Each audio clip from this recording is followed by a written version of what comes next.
Women now are sheltered in it. The entrance to the home just east of the Grand Lodge building reminds one of the approach to a fine hotel or apartment house. The building occupies a commanding position in the city and stands out as a monument to the thoughtfulness and care of Masons for their own. Large trees with trim lawns and flower beds adds to its beauty. The Grand Lodge building contains the offices of the Grand Secretary, a lodge room used by Blue Lodges, Ladies of the Eastern Star, Rainbow Girls, and the Demolay. It is connected by corridors with the home. The former banquet hall of the temple has become the dining room for the home. Here we see the Board of Control in one of their frequent sessions. It consists of 6 officials high in Masonic affairs in the state and 1 representative of the Eastern Star. This board has the direct responsibility of the administration of the 2 homes. When you consider that the operation of the homes costs approximately $65,000 per year, you can see this is no small task.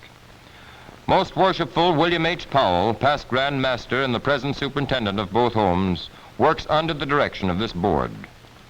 Let us meet the members of this group. Most Worshipful Gerald L. Brown, Grand Master of the Grand Lodge of Oklahoma. Right Worshipful Morris M. Bramlett of Ardmore, present Senior Grand Warden. Most Worshipful Claude A. Sturgeon, past Grand Master and present Grand Secretary. Next we have John I. Taylor of Mountain View, former Chairman of the Board of Control. And now we introduce Fred B. Taylor of Stillwater, the present Chairman of the Board. And now we find Harold P. Cook of Guthrie, a longtime member of the Board. Now we introduce Mrs. Gertrude Canfield of Oklahoma City, representing the Eastern Star. Mrs. Helen Mitchell takes minutes and keeps financial records. Most Worshipful William Powell, Superintendent. The members of the home are all Master Masons, widows of Masons, or members of the Eastern Star. They range from 55 to 95 years of age. Many of those you see in this picture are now gone, but others have come in to take their places. With the end of the war, there will be new demands for admission, which we shall be unable to meet unless additional facilities are provided. Each resident has his or her own private room. The first 2 floors are devoted to the men, the 3rd floor to married couples and double rooms, and the 4th floor to women. On the 5th floor are those who are semi-invalids. The 6th floor is the hospital. Here, some of the patients are totally incapacitated and need constant medical care. The members of the home are not required to work, but those who are able and willing do help around the home and the temple. Those who are able can come and go as they please. It is their home, and every effort is made to see that they're happy and free from care. Those who are able come to the dining room for their meals. They find substantial, wholesome food prepared by a skilled staff under the direction of a trained dietitian. Special dishes are prepared for those who need them. The residents of the 5th and 6th floors are served in their rooms. Now here is a glimpse into one of the rooms in the hospital section. It is typical of the fine modern furnishings of all of the rooms in the building. The equipment throughout the home has been one of the projects of the Grand Chapter of the Eastern Star. On the south end of each floor is a spacious living room, completely equipped with comfortable chairs, tables for games, books, and magazines. Those who wish may sit quietly and read or knit or sew, or they can rest and enjoy the sweet memories of the past. Games are provided for those who enjoy them. Real competition exists between those who have become expert.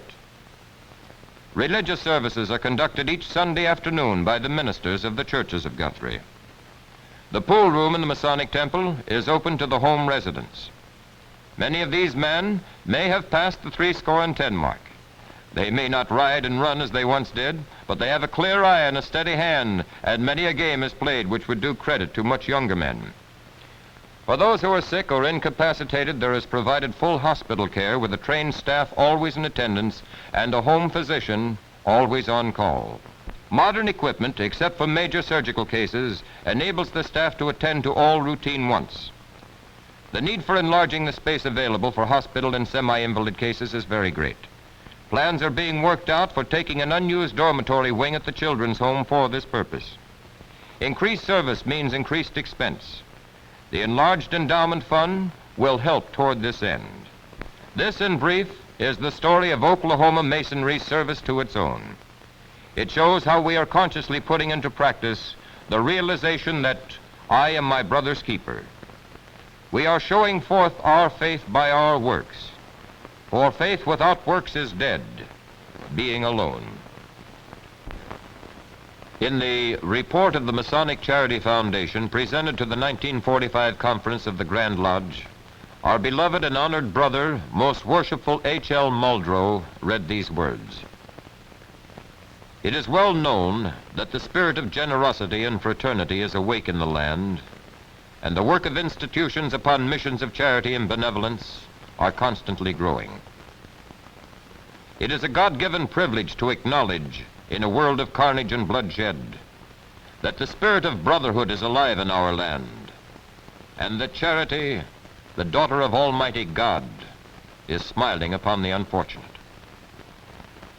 That charity may continue to smile upon the unfortunate in our midst, it is the obligation of every Mason in Oklahoma to do his share in supporting these good works. To that end, the Grand Master invites each and every member of the fraternity to do his part in the present campaign by giving as generously as he can without injury to himself or family.